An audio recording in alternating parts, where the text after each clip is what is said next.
అది జూలై 1, 2017 భారత ప్రభుత్వం జీఎస్టీ అనే కొత్త ట్యాక్స్ సిస్టమ్ని అమలులోకి తీసుకొని వచ్చింది. ఇప్పటికీ చాలా సంవత్సరాలు గడుస్తున్న జీఎస్టీ మీద ప్రజలు నిరసనలు తెలుపుతున్నారు. అసలు భారత ప్రభుత్వం జీఎస్టీని ఎందుకు అమలులోకి తీసుకొని వచ్చింది? ఓల్డ్ ట్యాక్స్ సిస్టమ్కి జీఎస్టీకి తేడా ఏమిటి? అసలు జీఎస్టీ వల్ల సామాన్య ప్రజలకు మరియు దేశానికి లాభమా నష్టమా అనేది ఈ రోజు వీడియోలో చెప్పబోతున్నాను. ఇంకా లేట్ చేయకుండా వీడియోని మొదలు పెడదాం. 2017 కన్నా ముందు భారతదేశంలో ట్యాక్స్ ని 2 భాగాలుగా విభజించారు. ఒకటి డైరెక్ట్ ట్యాక్స్, రెండోది ఇండైరెక్ట్ ట్యాక్స్. మనకి వస్తున్న జీతంలో నుంచి నేరుగా గవర్నమెంట్ కి చెల్లిస్తున్న ట్యాక్స్ ని డైరెక్ట్ ట్యాక్స్ అని అంటారు. ఉదాహరణకి ఇన్కమ్ ట్యాక్స్, ప్రాపర్టీ ట్యాక్స్ లాంటివి. దీనితో ఎలాంటి సమస్య లేదు. కానీ ఇండైరెక్ట్ ట్యాక్స్ వల్ల కొన్ని సమస్యలు వచ్చాయి. ఇండైరెక్ట్ ట్యాక్స్ అంటే ఏమిటంటే, ఒకరోజు మీరు షాప్కి వెళ్ళి ఒక చాక్లెట్ ని కొనుక్కుంటే మీరు ఆ షాప్ లో ఉన్న వ్యక్తికి డబ్బులు ఇస్తారు. ఆ షాప్ వాడు మీరు ఇచ్చిన డబ్బులలో కొంచెం డబ్బులని గవర్నమెంట్ కి ఇస్తాడు. ఇలా మీరు ఇండైరెక్ట్ గా గవర్నమెంట్ కి ఇస్తున్న డబ్బులని ఇండైరెక్ట్ ట్యాక్స్ అని అంటారు. ఏదైనా వస్తువుని అమ్మితే సేల్స్ ట్యాక్స్ అని, సినిమాకి వెళ్తే ఎంటర్టైన్మెంట్ ట్యాక్స్ అని, రెస్టారెంట్ కి వెళ్తే సర్వీస్ ట్యాక్స్ అని, ఇంకా custom tax, excess duty tax, ఇలా చాలా రకాల ఇండైరెక్ట్ ట్యాక్స్లు ఉండేవి. అయితే ఇన్ని రకాల ట్యాక్స్లు ఉండడం వలన కొన్ని వస్తువుల రేట్లు బాగా పెరిగిపోతున్నాయి. అలానే ఈ ట్యాక్స్లు ఒక రాష్ట్రంకి ఇంకో రాష్ట్రంకి వేరువేరుగా ఉండేవి. ఇలా కాకుండా దేశం మొత్తం ఒకటే ట్యాక్స్ సిస్టమ్ ఉండాలని ప్రభుత్వం నిర్ణయించుకుంది. దానికోసమే జీఎస్టీ అనే కొత్త ట్యాక్స్ సిస్టమ్ ని భారతదేశంలోకి అమల్లోకి తీసుకొని వచ్చారు. ఈ జీఎస్టీ వలన వస్తువుల ధరలు ఎలా తగ్గుతాయో చూద్దాం. ఉదాహరణకి ఒక బట్టల వ్యాపారి ఒక షర్ట్ ని తయారు చేయడానికి 100 రూపాయలు పెట్టి షర్ట్ ని తయారు చేయడానికి కావలసిన రా మెటీరియల్స్ ని కొన్నాడని అనుకుందాం. అలా 100 రూపాయలతో షర్ట్ ని తయారు చేసిన వ్యాపారి 30 రూపాయలు ప్రాఫిట్ ని కలుపుకొని 130 రూపాయలకి ఆ షర్ట్ ని హోల్సేలర్ కి అమ్మాలని అనుకుంటే, ఆ 130 రూపాయలకి 10% ట్యాక్స్ ని ఆ షర్ట్ మీద విధించిన తర్వాతే హోల్సేలర్ కి అమ్మాలి. అప్పుడు హోల్సేలర్ 130 రూపాయలకి 10% ట్యాక్స్ అంటే 143 రూపాయలకి ఆ డ్రెస్ ని కొనుక్కుంటాడు. ఇప్పుడు ఆ హోల్సేలర్ ఈ 143 రూపాయలకి 20 రూపాయల ప్రాఫిట్ ని కలుపుకొని 163 రూపాయలకి ఆ డ్రెస్ ని రీటైలర్ కి అమ్మాలి అనుకుంటే, ఖచ్చితంగా తను ఆ షర్ట్ మీద 10% ట్యాక్స్ ని విధించిన తర్వాతే రీటైలర్ కి అమ్మాలి. 163 రూపాయలకి 10% ట్యాక్స్ అంటే 16 రూపాయల 3 పైసలు కలిపి హోల్సేలర్ రీటైలర్ కి 179 రూపాయల 30 పైసలకి ఈ షర్ట్ ని అమ్ముతాడు. ఇప్పుడు రీటైలర్ ఈ 179 రూపాయల 30 పైసలకి 10 రూపాయల ప్రాఫిట్ ని కలుపుకొని 189 రూపాయల 30 పైసలకి ఈ షర్ట్ ని కస్టమర్ కి అమ్మాలని అనుకుంటే, రీటైలర్ ఇక్కడ ఖచ్చితంగా ఈ 189 రూపాయల 30 పైసలకి 10% ట్యాక్స్ అంటే 18 రూపాయల 90 పైసలు కలిపి 208 రూపాయలకి ఈ షర్ట్ ని కస్టమర్ కి అమ్ముతాడు. ఇక్కడ మీరు గమనిస్తే మ్యానుఫ్యాక్చరర్ ట్యాక్స్ పే చేసినా కూడా హోల్సేలర్, రీటైలర్, కస్టమర్ మళ్ళీ ట్యాక్స్ల మీద ట్యాక్స్లు కడుతున్నారు. ఇలా ట్యాక్స్ల మీద ట్యాక్స్లు కట్టడం వల్ల ఒక వస్తువు ఒక ధర పెరిగిపోతుంది. ఇలా జరగకూడదని జీఎస్టీని అమల్లోకి తీసుకొని వచ్చారు. ఇదే షర్ట్ జీఎస్టీ అనే ట్యాక్స్ సిస్టమ్ లో 166 రూపాయలకి కస్టమర్ కి దొరుకుతుంది. అది ఎలాగో చెప్తాను. మ్యానుఫ్యాక్చరర్ మళ్ళీ 100 రూపాయలు పెట్టి రా మెటీరియల్స్ కొని మళ్ళీ ఒక షర్ట్ ని తయారు చేశాడని అనుకోండి. ఇప్పుడు ఈ షర్ట్ కి 30 రూపాయల ప్రాఫిట్ ని కలుపుకుంటే ఈ షర్ట్ ఒక ఖరీదు 130 రూపాయలు అవుతుంది. ఇప్పుడు మ్యానుఫ్యాక్చరర్ హోల్సేలర్ కి అమ్మాలి అనుకుంటే దానికి మ్యానుఫ్యాక్చరర్ 10% జీఎస్టీని కలిపాక హోల్సేలర్ కి అమ్మాలి.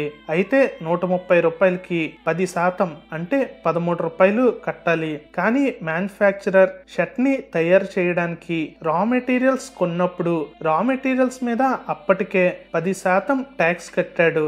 100కి రూపాయలకి 10% ట్యాక్స్ అంటే 10 రూపాయలు. అప్పటికే 10 రూపాయలు కట్టాడు కాబట్టి ఈ 13 రూపాయల్లో ఆ 10% అంటే 10 రూపాయలని కట్ చేసి కేవలం 3 రూపాయలని ట్యాక్స్ గా విధించి హోల్సేలర్ కి అమ్ముతాడు. ఇప్పుడు హోల్సేలర్ ఈ షర్ట్ ని 133 రూపాయలకి కొనుక్కుంటాడు.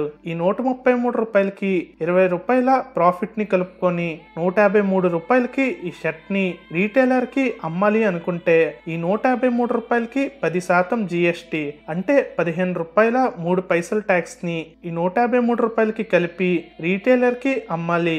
కానీ అప్పటికే మ్యానుఫ్యాక్చరర్ 10 రూపాయల జిఎస్టిని కట్టాడు, హోల్సేలర్ 3 రూపాయల జిఎస్టిని చెల్లించాడు. కాబట్టి ఈ 15 రూపాయల 3 పైసల నుంచి మ్యానుఫ్యాక్చరర్ మరియు హోల్సేలర్ కట్టిన 13 రూపాయలని కట్ చేసి కేవలం 2 రూపాయల ట్యాక్స్ ని విధించి 155 రూపాయలకి హోల్సేలర్ రీటైలర్ కి ఈ షర్ట్ ని అమ్ముతాడు. ఇప్పుడు రీటైలర్ ఈ 155 రూపాయలకి 10 రూపాయల ప్రాఫిట్ ని కలుపుకొని 165 రూపాయలకి ఈ షర్ట్ ని కస్టమర్ కి అమ్మాలి అనుకుంటే ఈ 165 రూపాయలకి 10% జిఎస్టి అంటే 16 రూపాయల 5 పైసల్ని కలిపి కస్టమర్ కి అమ్మాలి. అయితే అప్పటికే మ్యానుఫ్యాక్చరర్ హోల్సేలర్ రీటైలర్ కలిపి 15 రూపాయలని ట్యాక్స్ గా కట్టారు. కాబట్టి ఈ 16 రూపాయలలో 15 రూపాయలని కట్ చేసి కేవలం 1 రూపాయి ట్యాక్స్ ని విధించి 166 రూపాయలకి కస్టమర్ కి షర్ట్ ని అమ్ముతారు. మీరు బాగా గమనిస్తే పాత ట్యాక్స్ సిస్టంలో ఇదే షర్ట్ ఒక ఖరీదు 208 రూపాయలు. అదే జిఎస్టిలో కేవలం 166 రూపాయలకు మాత్రమే ఈ షర్ట్ దొరుకుతుంది. కస్టమర్స్ కి ఖర్చు తగ్గుతుంది. Number 2 inter state trade. ఉదాహరణకి జిఎస్టి అమలు చేయక ముందు మీకు ఆంధ్రప్రదేశ్ లో ఒక చిన్న కంపెనీ ఉందని అనుకోండి, కానీ మీ ప్రొడక్ట్స్ కి ఎక్కువ కస్టమర్స్ ముంబైలో ఉన్నారని అనుకోండి. అయితే మీరు ప్రతిరోజు మీ ప్రొడక్ట్స్ ని ముంబైకి ట్రాన్స్పోర్ట్ చేస్తున్నట్టయితే ఓల్డ్ ట్యాక్స్ సిస్టమ్ ప్రకారం ఒక రాష్ట్రం నుంచి ఇంకో రాష్ట్రంకి ట్రాన్స్పోర్ట్ చేస్తున్నారు కనుక మీరు సెంట్రల్ గవర్నమెంట్ కి 2% అదనంగా ట్యాక్స్ కట్టవలసి ఉంటుంది. దీనితో పాటు ముంబైలోకి మీ ప్రొడక్ట్ ఎంటర్ అవుతున్నందుకు స్టేట్ ఎంట్రీ ట్యాక్స్ కట్టాలి. ఆ స్టేట్ ఎంట్రీ ట్యాక్స్ సరిగ్గా కట్టారా లేదా చెక్ చేయడానికి చెక్ పోస్టులు ఉంటాయి. చాలా వెహికల్స్ ఆ చెక్ పోస్ట్ లో ఉండడం వలన మీ ప్రొడక్ట్ డెలివరీ కూడా లేట్ అవుతుంది. ఈ డబ్బులు కడుతున్నందుకు గవర్నమెంట్ మీకు ఎలాంటి బెనిఫిట్స్ ని కూడా ప్రొవైడ్ చేయదు. కంపెనీస్ ప్రాఫిట్స్ ని తగ్గించుకోలేవు కనుక ఆ స్టేట్ ఎంట్రీ ట్యాక్స్ కి మరియు సెంట్రల్ గవర్నమెంట్ కి కట్టిన ట్యాక్స్ ని వసూలు చేయడానికి ప్రొడక్ట్ ఒక ప్రైస్ ని పెంచేసేవాళ్ళు. కానీ జిఎస్టి వచ్చిన తర్వాత ఈ స్టేట్ ఎంట్రీ ట్యాక్స్ మరియు సిఎస్టి కట్టనవసరం లేదని గవర్నమెంట్ చెప్పింది. దీనితో మీ ప్రొడక్ట్ దేశంలో ఏ ప్రాంతంకైనా త్వరగా ట్రాన్స్పోర్టేషన్ చేసుకోవచ్చు. ఇన్ని ప్రాఫిట్స్ ఉంటే ప్రజలు ఎందుకింత వ్యతిరేకిస్తున్నారో తెలుసుకుందాం. జిఎస్టి కొన్ని వస్తువులకు ధరని తగ్గిస్తే ఇంకొన్ని వస్తువులకు ధరని పెంచుతుంది. అసలు ఇది ఎలా పాసిబుల్ అనేది తెలుసుకోవాలంటే మీరు జిఎస్టి స్లాబ్స్ కోసం తెలుసుకోవాలి. ఏ వస్తువు మీద ఎంత ట్యాక్స్ విధించాలనేది ఈ జిఎస్టి స్లాబ్స్ మీద ఆధారపడి ఉంటుంది. ఇందులో 5 రకాల స్లాబ్స్ ఉంటాయి. 0% slabs, 5% slabs, 12% slabs, 18% slabs, 28% slabs ఉంటాయి. మనం రోజు వాడే రైస్, వెజిటేబుల్స్ వంటివి 0% స్లాబ్ లోకి వస్తాయి. 5% స్లాబ్ కింద షుగర్, ఫుట్వేర్, టెక్స్ట్ బుక్స్ లాంటి వస్తువులు ఉంటాయి. 12% స్లాబ్ కింద cotton fabrics, head phones, watches లాంటివి ఉంటాయి. 18% స్లాబ్ కింద ఎయిర్ కండిషనర్స్, ఫర్నిచర్స్, రెస్టారెంట్స్ ఉంటాయి.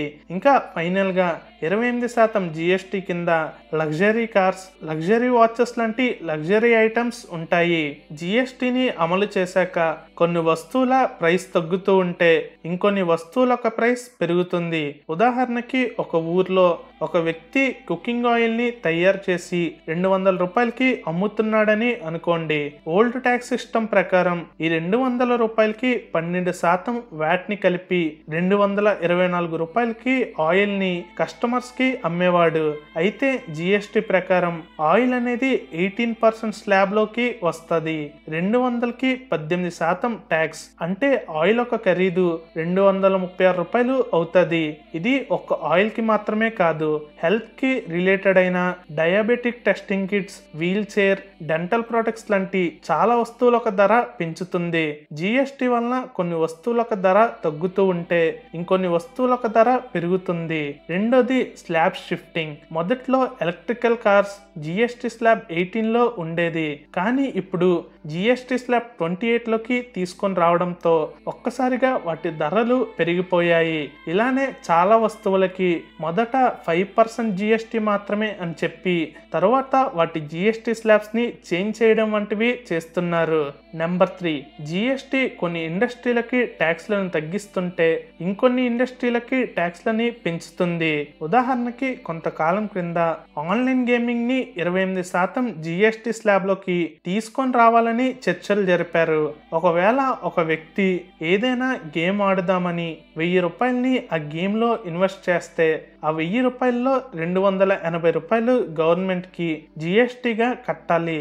దీనివల్ల గేమింగ్ కంపెనీ వాళ్ళకి ప్రాఫిట్స్ చాలా తక్కువగా మిగులుతాయి. దీంతో ఫారెన్ ఇన్వెస్టర్స్ ఇండియన్ గేమింగ్ కంపెనీలోకి ఇన్వెస్ట్ చేయడానికి ఆలోచిస్తారు. ఇది కేవలం గేమింగ్ సెక్టర్కే కాదు, ఇంకొన్ని సెక్టర్ల యొక్క పరిస్థితి కూడా ఇలానే ఉన్నాయి. సో ఈ వీడియోలో జిఎస్టి వల్ల కలిగే లాభాలు నష్టాలు చూశాక మీ అభిప్రాయం ఏంటో కామెంట్ చేయండి. That's all for today guys. Video కానీ నచ్చితే లైక్ చేసి షేర్ చేయండి. ఛానల్ ఒక కంటెంట్ నచ్చితేనే ఛానల్ని సబ్స్క్రైబ్ చేసుకోండి.